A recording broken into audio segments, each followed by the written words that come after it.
They can handle heat pretty well.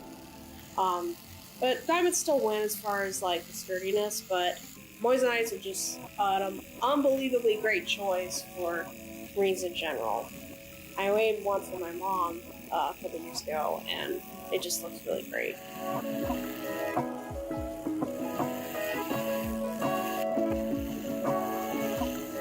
And probably the best reason why moissanites are my favorite too, and probably other people's as well, is they're actually very affordable.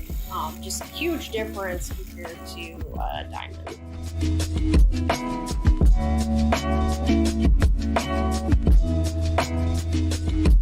The metal I'm setting all these gems in is white gold, but specifically called white gold X1. And I picked it because you don't ever have to rhodium plate it, which is like a finish coating over white gold to make it look more white. And this one does not need it. And plus, it is very brittle, but it is ridiculously strong. So that does make it a little bit harder to set, but I'm used to setting with just harder metal in general, so it's not anything new for me. But it is a little bit more tricky to cast as well. However, once it's set, bronze are not going anywhere. What originally drew me to this metal, this particular white gold alloy, is that it's currently the whitest gold on the market right now. And to me, that's just like a win-win right there, because the silver's really pretty also, but it is a soft metal, believe it or not, compared to other metals out there. White gold is one of the harder metals. It's actually harder than platinum, believe it or not. Platinum's kind of, it's more dense, and it does move a lot easier than white gold does. But for most engagement rings, especially if they're yellow, they usually set just the center stone in white gold because of how sturdy it is. And that was really popular in the 1970s. But now, a lot of engagement rings in this past, decade or so, most of them are usually white gold.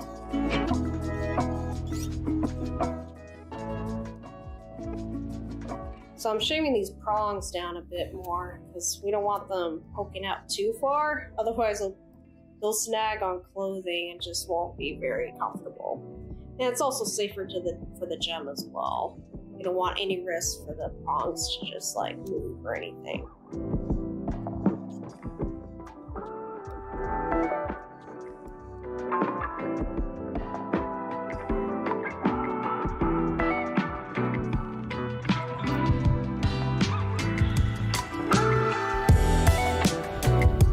So I'm just picking out my tools, and I'm just going to be using them to polish all the tiny little spaces on this ring.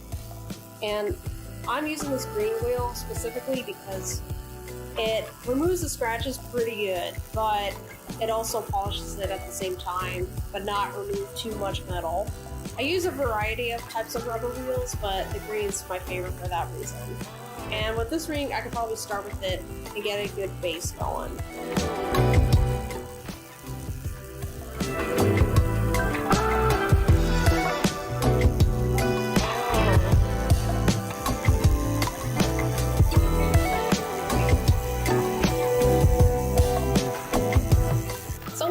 With this stuff, I lightly brush it with one of my little brushes that have polishing compound in it, and then I use this ball that just gives it that extra nice bright polish to it. It's one of my favorite tools.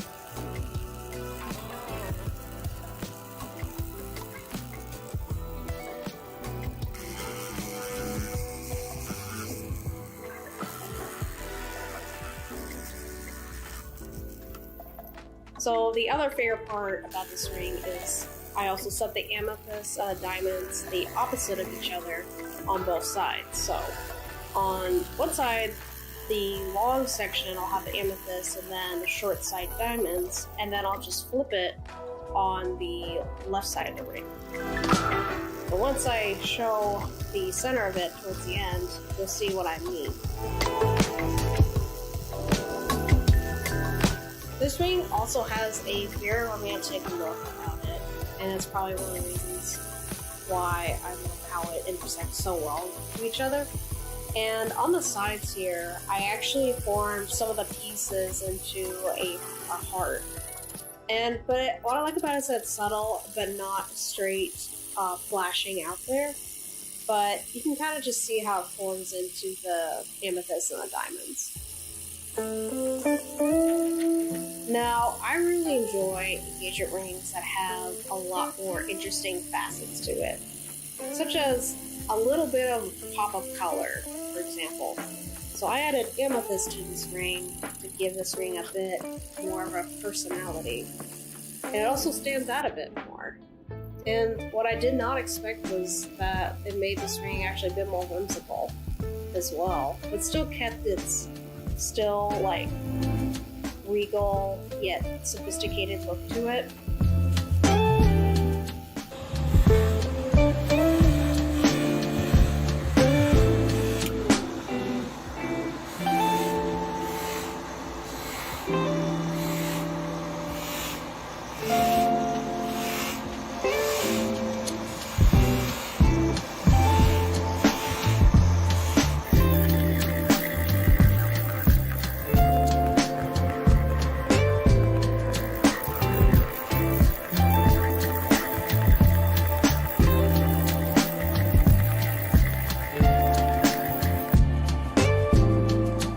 I really enjoyed creating this ring. It came out so well. I appreciate everybody who watched towards the end, and I'll see everybody on my next project.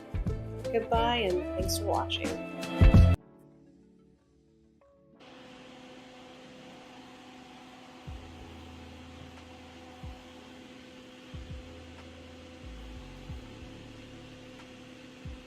Alrighty.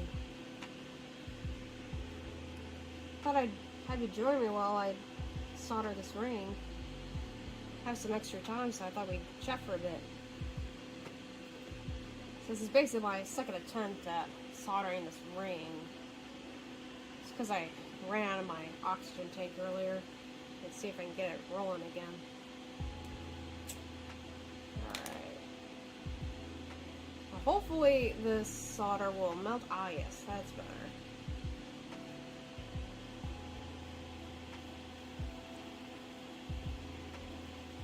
I'm going to concentrate for a little bit while I'm trying to get it to where it's kind of glossy, and then I can get the solder to flow, which is what I'm hoping for. So what I'm doing is basically adding metal to support before I eventually set the stone. But yeah, let's see if I can get it to flow nicely. Come on now. We're almost there.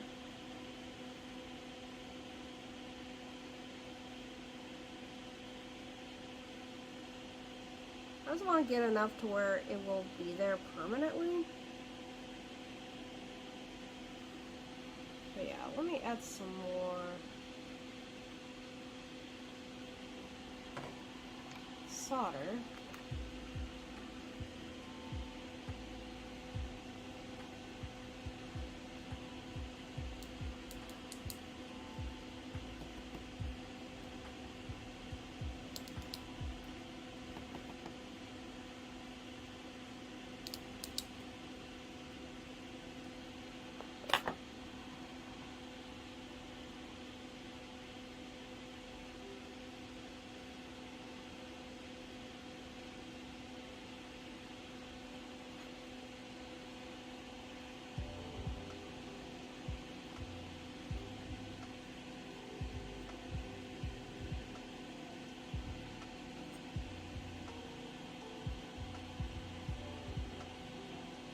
Alright, I just need to concentrate for a little bit, trying to get it to do what I want it to.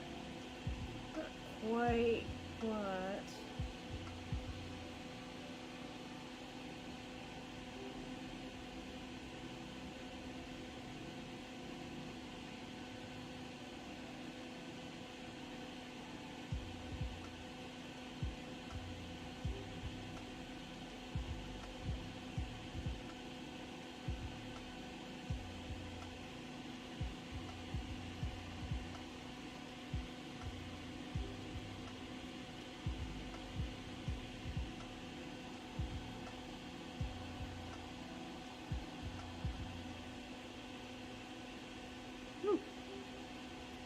not gonna add any more than I need to, just because it's just there to keep it.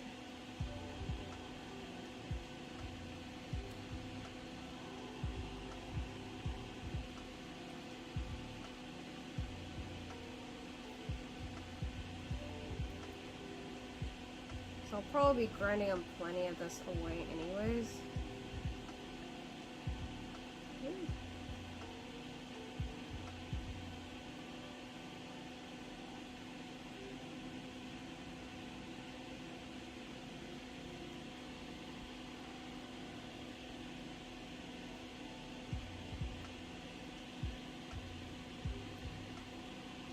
Yeah, some of the interests that I usually enjoy looking up on when I wouldn't be scrolling YouTube is I enjoy like productivity and self-skills and like self-development, things like that. I'm always looking for ways to like try to see if I can be a little more efficient and more productive in all parts of my life.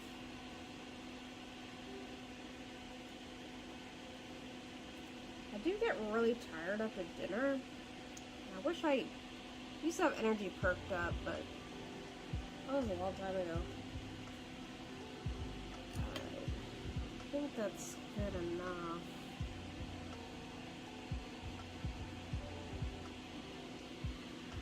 Yeah, a little more. Alright.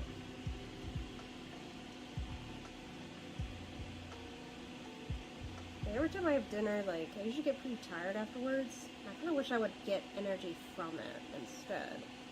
But I probably could improve my diet a bit more.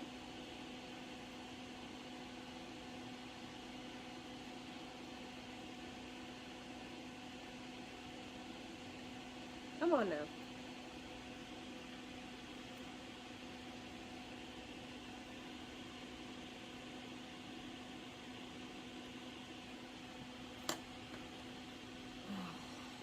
I can't help myself.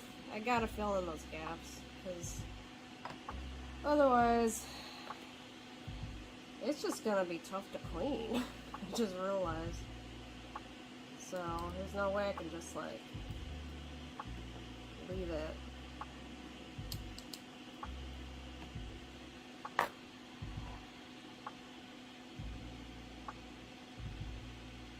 And it could make the stone look dark, which is not something we want.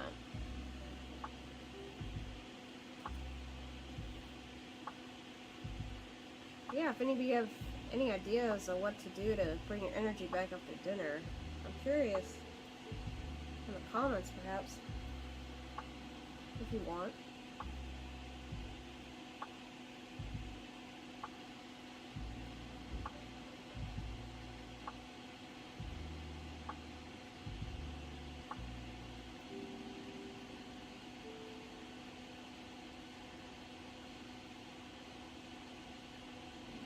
Alright, I'm finally making some headway. Woo. Oh, now I gotta fill the bottom here. Ah. Sometimes it like moves. The solder does. Not where I want it to. Solder is interesting. You have to like create an environment for it in a way. For it to just flourish.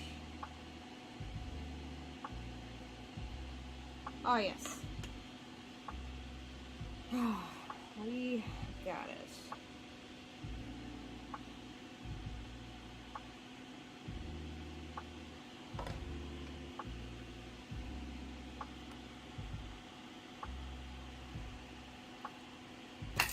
Oopsie. Yeah.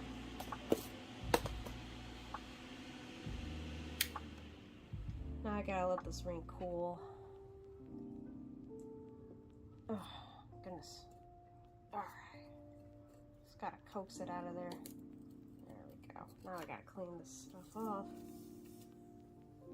Alright. Now that's what I like to see. So yeah, so I added support just so that the stone could have a little bit more metal to sit on. Because I'm going to be adding a little bit more metal on top for the top bezel. Just because the stone, I don't want to set it too low, otherwise it will get too close to the finger.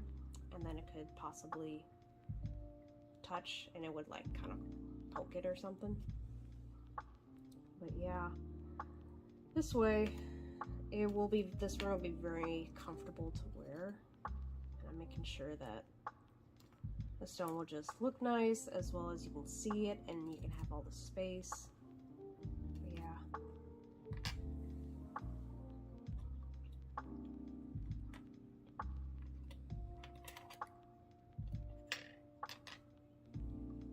Yeah, I'm just cleaning up. The soldering still, even at one of the most messiest techniques of jewelry making, but it can be a lot of fun too. But you just have to really concentrate a lot on it. But I am pleased. I had trouble earlier, but now I was able to do what I needed it to do.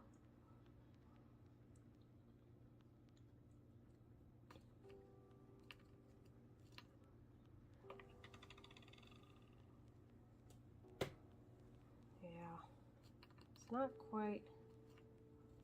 That's almost cool enough to put in the cleaners. But I don't want it to put in too hot just because it could hurt the stones a bit. Like, the last thing you want is to quench anything jewelry related for the most part. You can quench like probably some solid, no stone whatsoever pieces. You can quench yellow gold, silver. But that's about it. All the rest, they don't really like to be quenched because it just kind of shocks them in a way, and it makes them brittle, which just makes them harder to move, harder to manipulate, harder to basically move where I needed to create a design. So, yeah. Basically when they see other jewelry videos, sometimes they'll quench it. I mean, there's some pieces you can get away with, but ideally you'd rather have it cool down just for safety measures. So basically, I don't even quench anything, to be honest. So it's just became a habit. I've been doing professional jewelry making for about 6 years. So yeah, I think it's about cool down now. But anyways, thank you for joining me today, and I hope to see you again soon. Welcome to my channel. I thought I'd invite everybody over while I'm just working on the first steps of this ring. Thought we'd really talk or chat for a bit. So what I'm doing is I'm just cutting the inside of these prongs. And that way, because sometimes the casting can fill some areas, but sometimes that's what I want, because that way the casting will come out stronger. And then when I'm actually going to be setting the center stone, which will be won't be soon, it'll be in a while, but it'll be after I prepare it. And that way it'll be easier when I heat these prongs up. I'm going to soften them so that I can just bend them outward and back to where I need them to go. And then I'm also going to be filling in some gaps as well. And I'm using a really tiny saw blade. You know that saw blades can get like really small, like, let's say this is like a half of a millimeter, I think. Really tiny. Saw blades can get super tiny.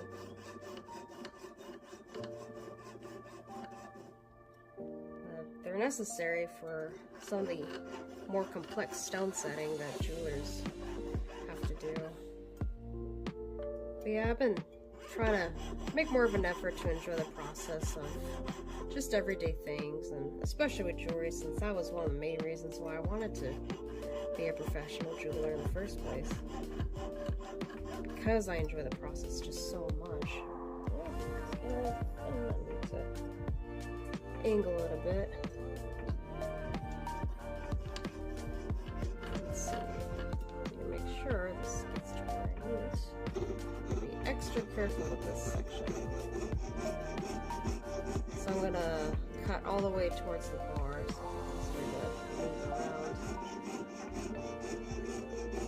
And I'm gonna be softening these prongs with flame, because that makes the molecules in the metal start moving. And that actually is what makes them softer. Temporarily, but just enough to where I need it. Almost there, almost there.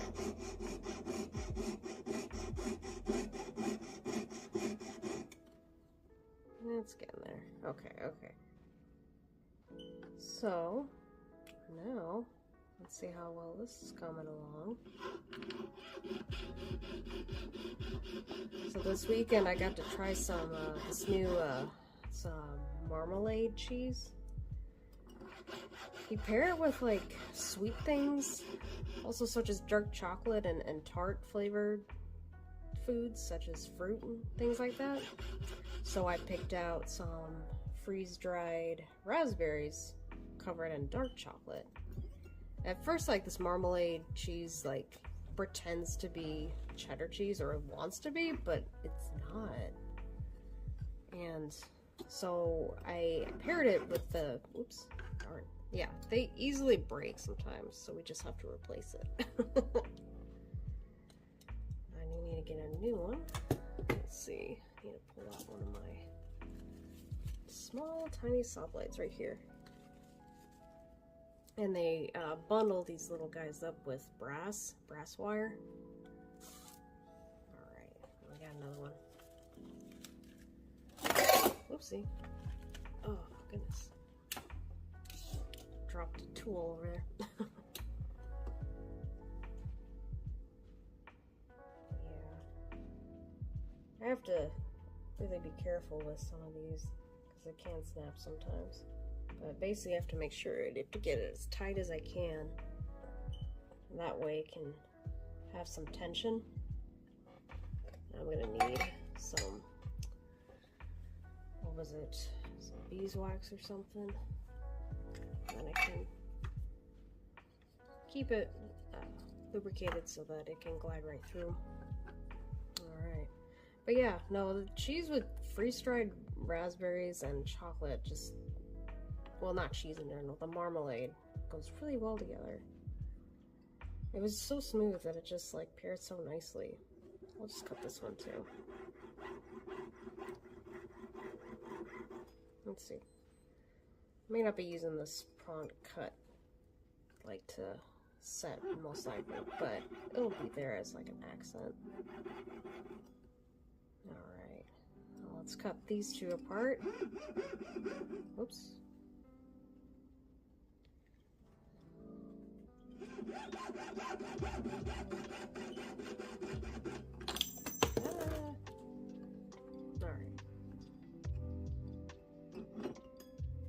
Alright.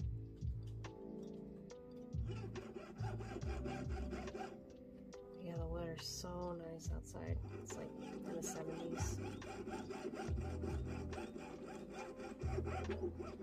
I was outside walking my cat, and I was looking at some of the bushes, and the leaves on the bushes, on the, well, at least the ones where I live, kind of like, leaves are really hard. They're shiny, but they really look like fake leaves, but I know they're not. I am not sure what they're called, or a specific kind.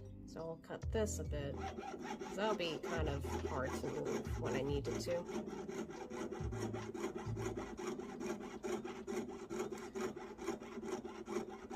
Ah, here we go again.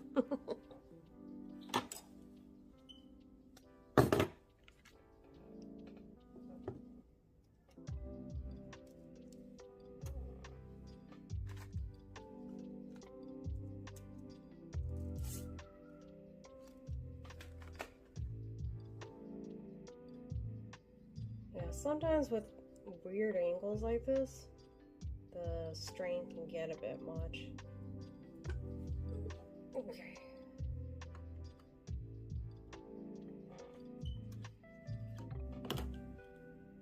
Alright.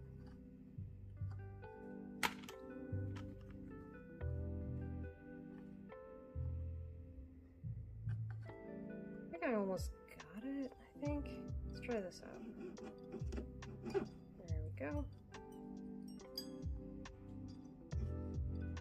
Oops.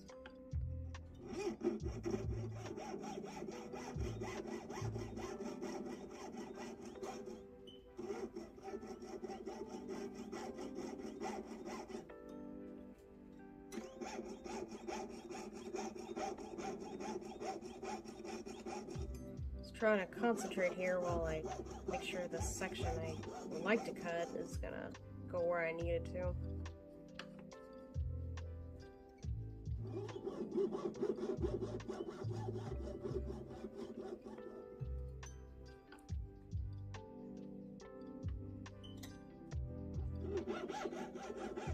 Yes, this was a very interesting piece. I had to do some different techniques when I was creating the 3D model portion of it. So it's kind of it's a new one for me. I had to figure out a new way of sculpting the actual sections of the whole ring, really. Except the parts that I wanted to be just structured and smooth. I almost got it.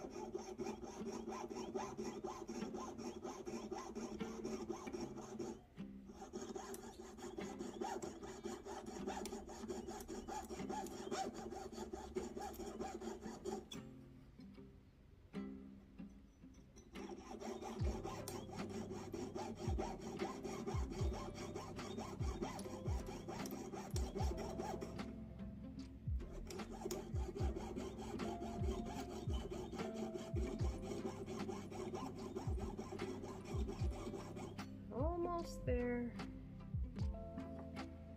Almost there.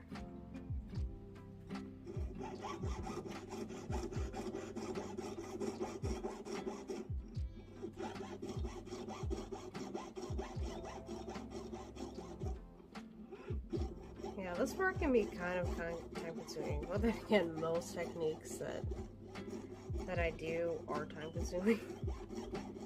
If there's one word for jewelers, it's tedious. But for the most part, I don't really mind tedious work. I quite enjoy it. And one of my favorite techniques is actually using my saw blade. It's got a nice like hem to it, or to me it does.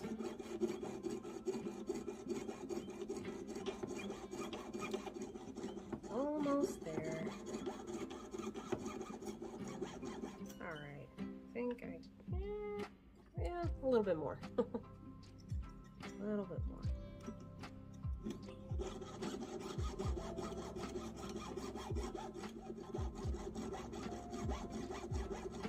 Yeah, when I was walking my cat yesterday,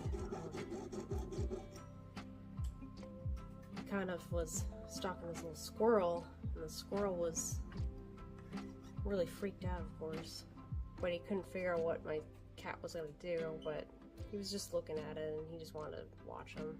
And then the squirrel kind of figured out, like, well, I guess you're not a threat. I'll just hang out on my tree, I guess. So sometimes some of them, like my other place I spend time in, there was a squirrel that was really aggressive. Like I was kind of worried he was gonna try to attack my cat, but luckily he didn't. He just wanted to seem all tough, I guess. But I know they're just really like aggressive animals. Like especially in Alaska, they're just extremely aggressive, those squirrels. Hey guys, my name's Casey and I'm a jeweler by trade. I work with precious metals and as well as stone setting. So jewelry in America is one of those industries where everything for the most part is still manufactured. And it's not necessarily outsourced to overseas for it to be created and then resold to other stores. The project I'm working on right now is a class ring, and I just want to show everybody the process from start to finish. And this is straight right from casting, and I'm just removing the top layer of the metal, and that way it's going to be much easier for me to sand and then eventually polish. Because the top layer can be very, very rough, and so I need to remove all those deep scratches and extra metal and things like that. Otherwise, I'm going to be sanding for a very long time, which is not what I want.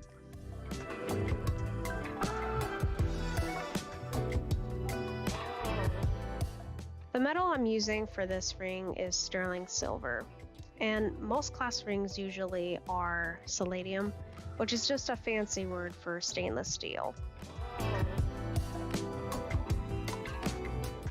Now, palladium class rings, they usually run around $200 to $250 versus silver, you'd be looking around $250 to $300. So the difference is $150 to $100. I'm sorry, $50 to $100. And which is not too bad considering silver's a precious metal. And now I do highly suggest silver just because the value will always increase in time. Precious metals usually do. Now with palladium, not so much. It's not going to increase not as drastically as precious metals will. At the time of this recording, that's what the prices we're looking at. So don't quote me 100% on the price, but I just wanted to give you an idea of how much they're going to cost.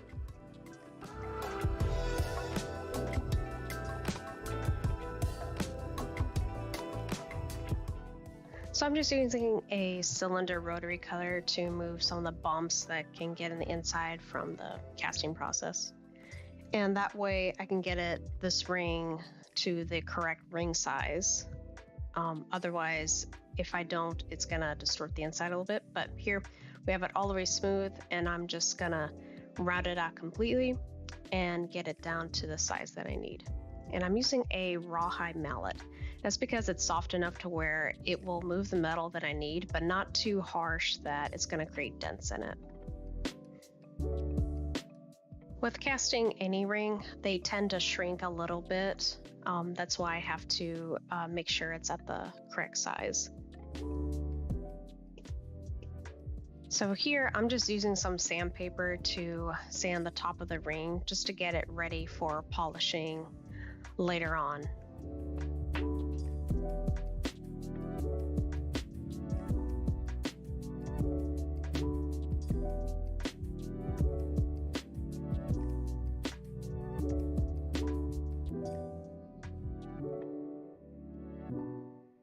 What I'm using right now is a super tiny round cutter, and basically I'm just crisping up all the edges and taking care of some of the finer details. And this should not be overlooked because the design and the lettering has to stand out, otherwise a class ring won't look as good as it could be.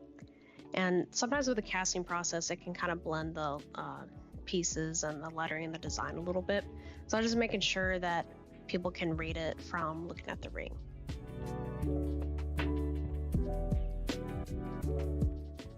The stone I'm going to be setting for this ring is a Mozambique garnet.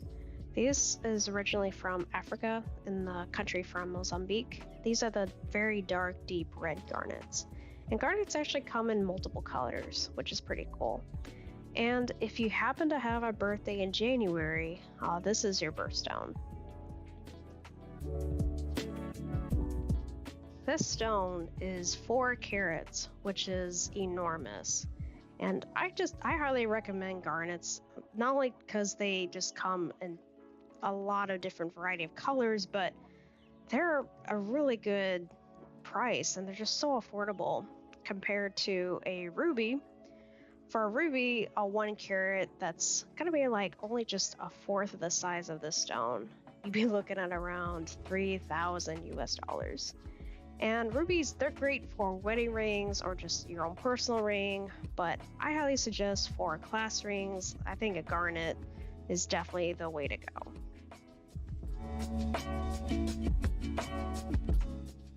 So the reason why the inside of the bezel is darker when I color painted with permanent marker is so that I actually use the stone to test to see if there are any supposedly high spots or just extra metal that's preventing the stone from sitting at the height that I want it to be. And I usually set my center stones as low as possible just so that I have sufficient metal to move over the stone and then tighten it. This process, I just keep going until I'm at the height that I want it. And I'm probably at the possible 2-hour mark. Just setting the stone can take up to between 2 to 4 hours, and that depends on if the stone's at a different unusual shape or not. And this one is a pretty standard animal cut shape, so I just have to watch out for the bottom of the stone and all the corners and make sure that nothing's gonna, no extra metal's gonna hurt some of the facets, which are just all the flat spots on the stone.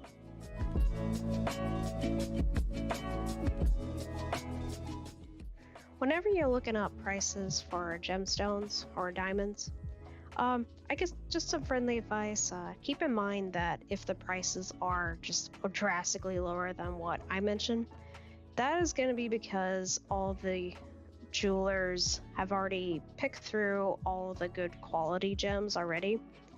And what they sell online are all the gems that have a bunch of flaws in them, such as they're called inclusions, which are just many kind of fractures and inside the gems to not so that it doesn't have as much clarity and color as they should. And sometimes they're even like Photoshop it to make them look even better online than they are. And but I just wanted to let you know and for you to keep that in mind whenever you look up any gems that you might want to source out yourself.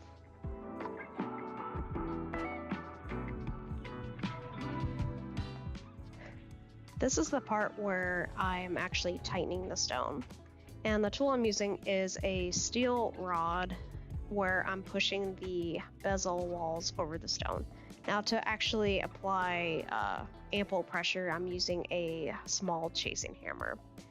It's probably difficult to tell, but the walls are slowly but surely moving over the stone.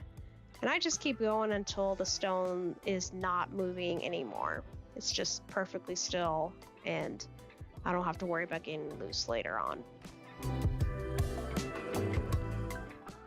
I take my time with this part because the corners definitely need extra TLC because they can be the most fragile, especially stones that have points to them.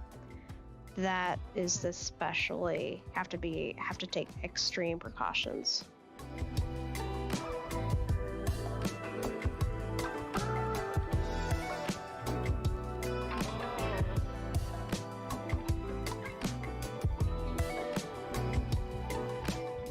I have tape to cover the stone to prevent any scratches from my file. I'm just removing some of the dents on the bezel, and that can happen from using my chasing hammer. Because tightening the stone and moving the bezel can be a very high pressure process. All I'm doing is just removing this tiny piece of metal from the gemstone and the bezel wall. Now this technique's super important when setting a bezel because it not only just goes along with the stone, which is what you want it to actually make it look like the stone is in the setting instead of separate. And it also polishes the inside. And this is the huge difference between a mediocre bezel setting versus a really nice professional one. Some bezel settings can look a bit rough, and that's mostly because they did not do this step.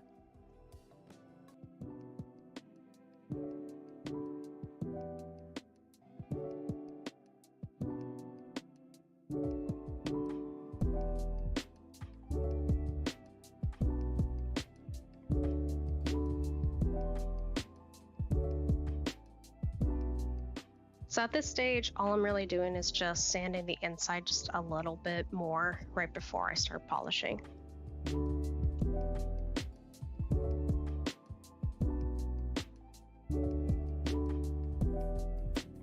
And this is where I'm going to polish the ring, and I'm going to polish all the big areas first, and then I'm going to move on to the small areas. And I'm constantly checking to make sure there's no any little scratches left.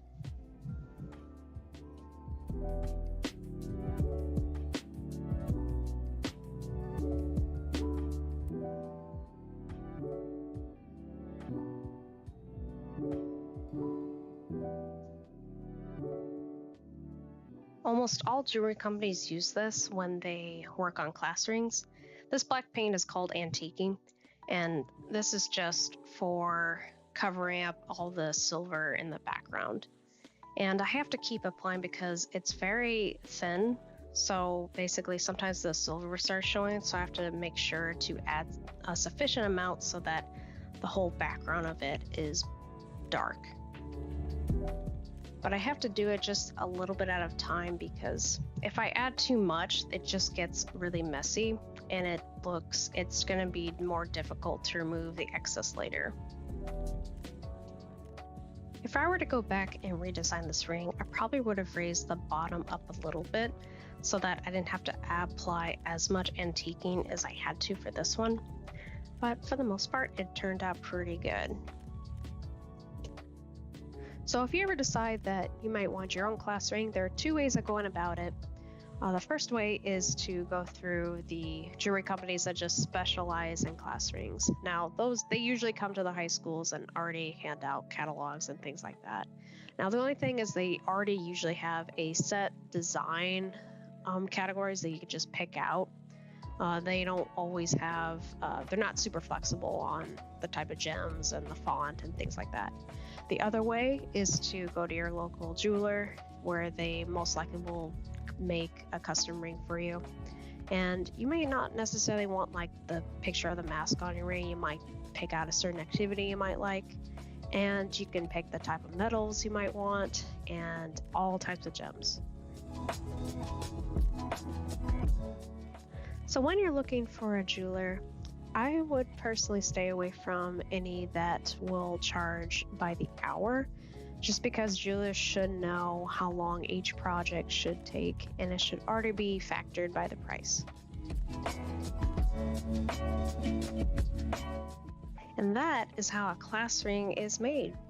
I hope you all enjoyed my work, and I wish everybody a very good life. Even if some of you might be a bit down or struggling, just know, like my jewelry, life does take a lot of effort and a lot of time. But with patience and perseverance, they always come out shiny and brilliant, just like you all. Goodbye.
Hello everyone, welcome to my channel. So today we are actually polishing this ring, and we're going to be focusing on the inside right here. I'll be polishing with this tiny little brush. I'll be adding some polishing, what they call polishing compound to it. Basically it's this clay substance that basically, it looks like this. And then I'm going to add a little bit to this brush, and then I'm going to be polishing the inside. I'm going to try to use a bigger brush. I actually have a couple of smaller ones, so you can see it.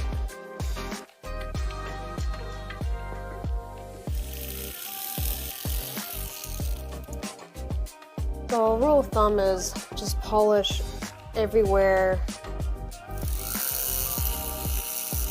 even the inside.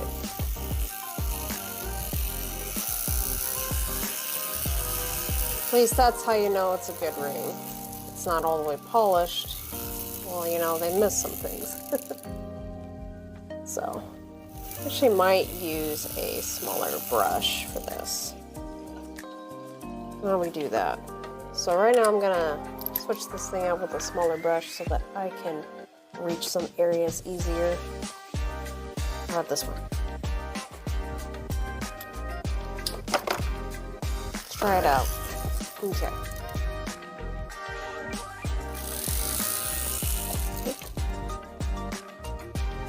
Keep trying to angle it so you can see. Alright, there we go.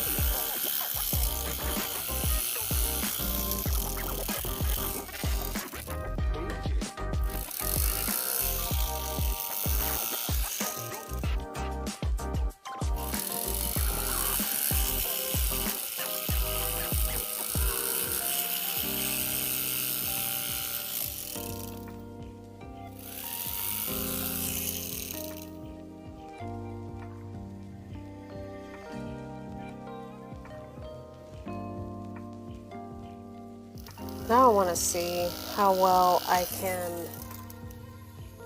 polish the inside through here.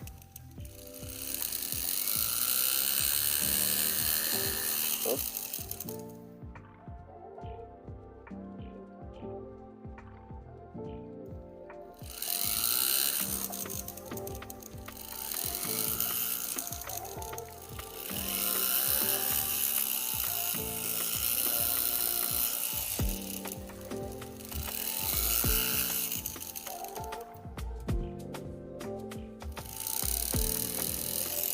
Alright, so for now, what I'm going to be doing next is I'm going to be removing some of my tool marks. I added quite a bit when I was trying to set these stones and keeping them tight.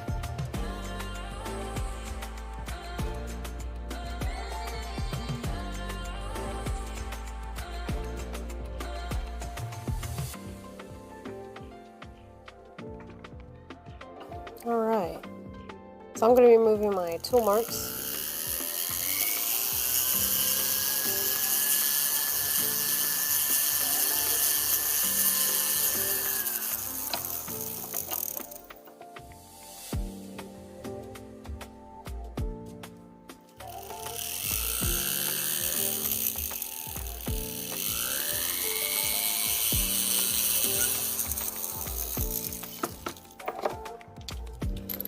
I was trying to use up that blue one up, but I usually have better luck with my red.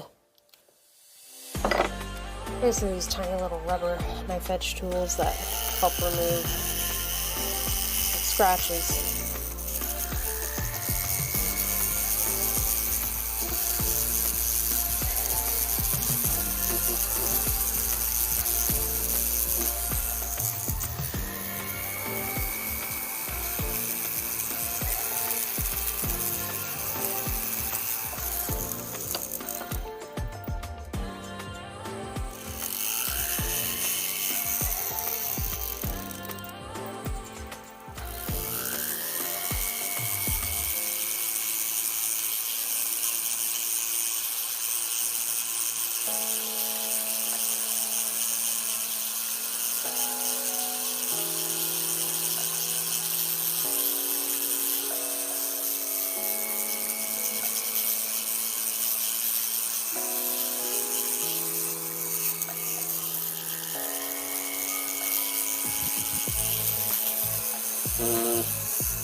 Alright.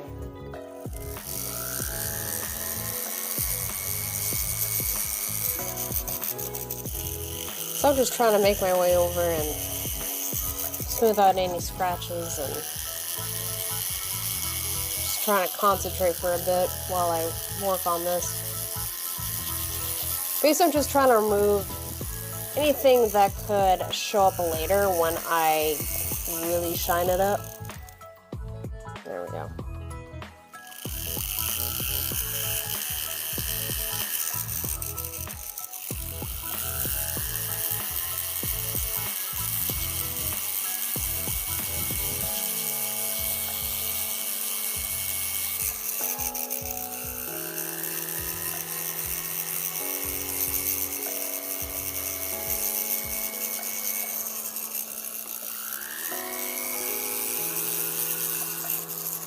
Yeah, this process can take a little bit.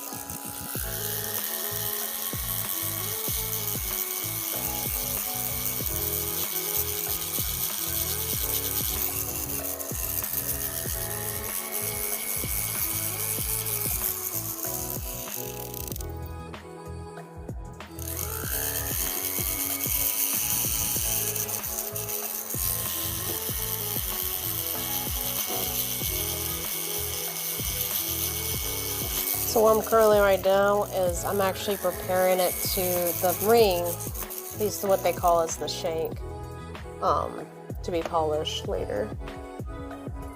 Like, it's a pre-polish basically. So I'm just removing scratches and then I can polish it with ease and not have to struggle trying to remove scratches when I can just move it here.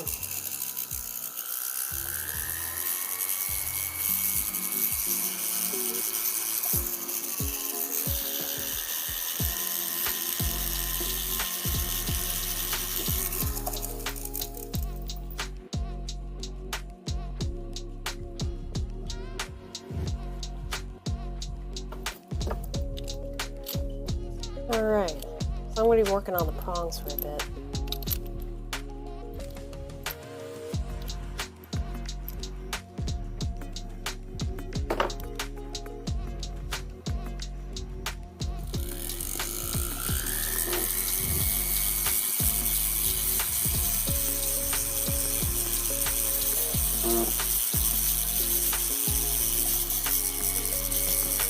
What I'm doing right now is I'm just smoothing them out.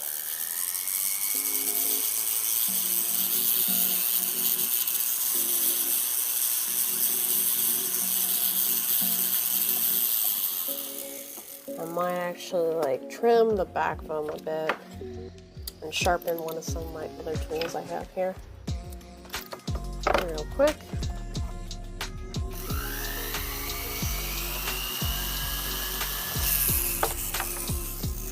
Let's see.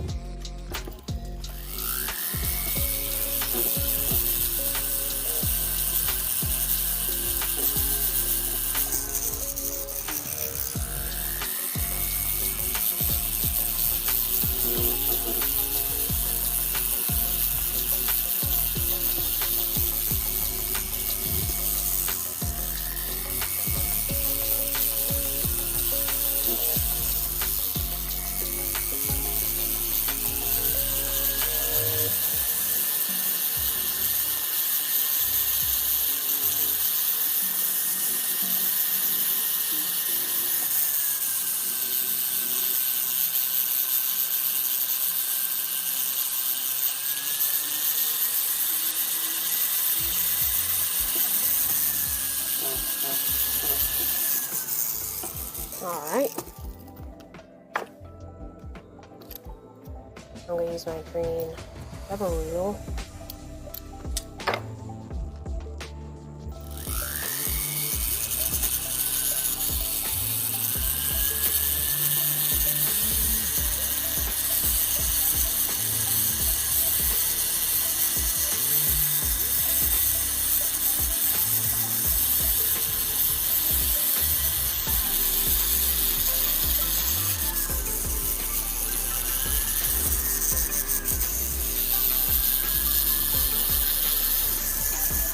It's been such a long week. Oh, tired.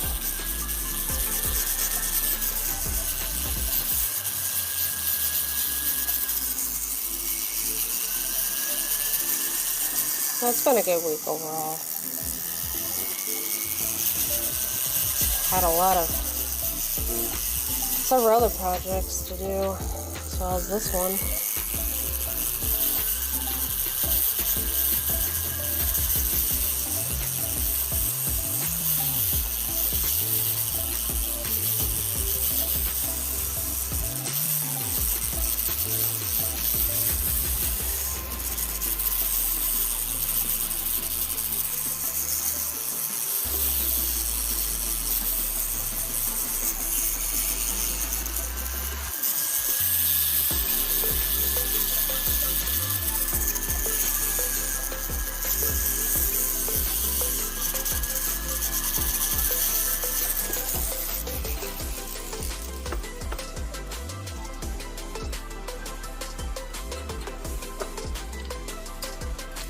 Alright, so I'm going to polish the prongs a little bit more while I'm doing my main polish with a wheel brush, such as this.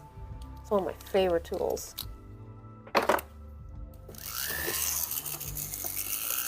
Basically, you can go right on the inside of the prongs right here. And all these tiny little crevices.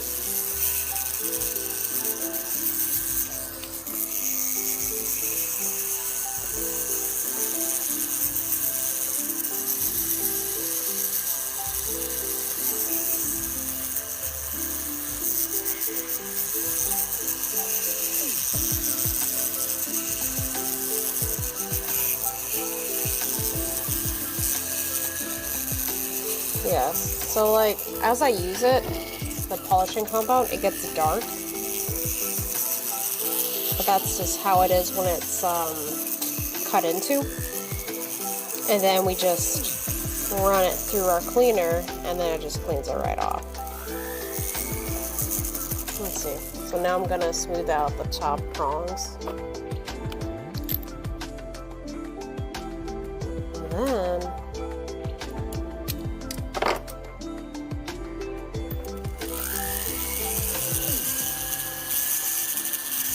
I'll be able to polish these guys as well.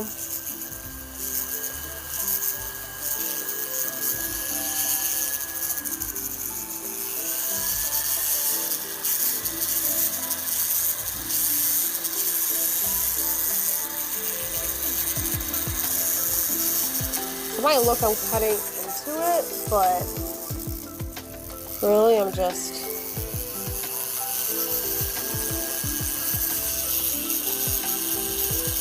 gliding over those small prongs right inside here.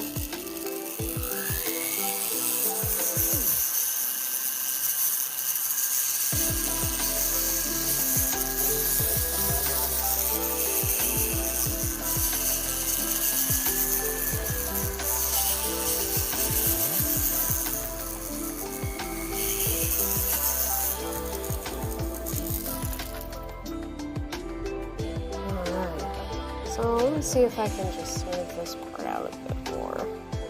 Hoping maybe I can just use my green wheel for it.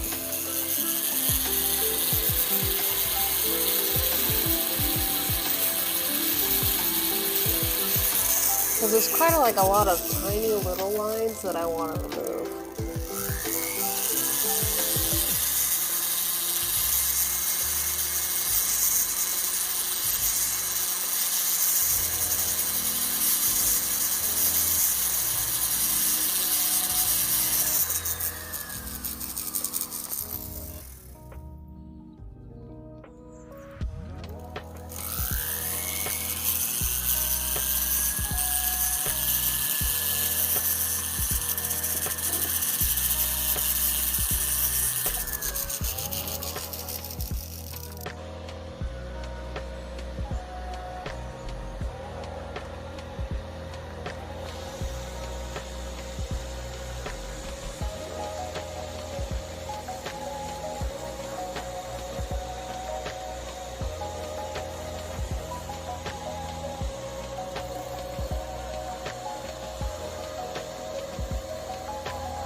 So this ring is finally finished.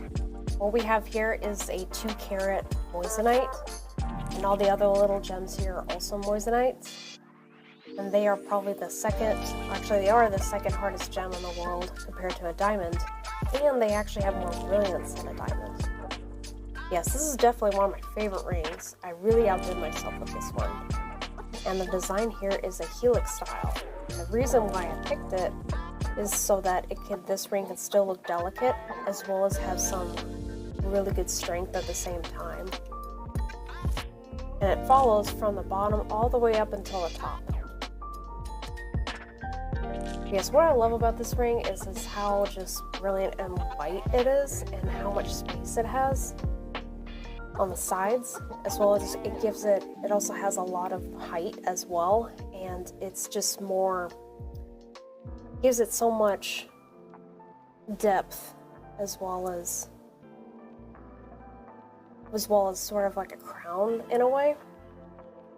I just love how the gems just go around the center stone and just create to me it looks like a crown look to it.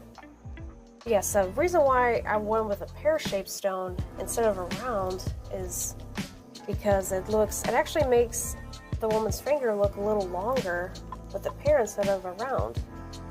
And this ring is actually, it looks just as good on the finger as it does in the display, because it conforms to the woman's fingers just very nicely. But yes, this ring is also, it's made with this gold called white gold X1, which is a very strong type of white gold. And this ring is also meant for people that have very labor-intensive jobs, as well as people that just work with their hands. So this is ideal for somebody, well, like people that work in very, very rigorous type of work, but they don't have to worry about it eventually getting too much stress, because this can actually handle it very well. Yes. And the gems, they go all the way to the halfway point, but then it's just all metal at the very bottom, and it continues on, and then it starts at the gems again. And this way it just has, and it's also a way to, like, because actually the most stress every ring has is actually on the bottom, so having the gems stop at the halfway point will actually like help the gems out as well. And I also picked a bezel setting for the pear shape as well, just so that the pear shape can show off more, but it can handle stress, as well as like it can protect the point as well. That's actually the most fragile point of any stone. And this helix ring is not just any type of helix ring, but it's actually, they're not the same on each side. It's actually it kind of curls a little differently on one side versus the other. Even the shape of the gems curl outward further, and this has more space on this side than the other side. So basically I was trying to add just a beautiful interest to it, and that way the whole ring is more like a work of art instead of just completely symmetrical. And I hope everybody enjoyed me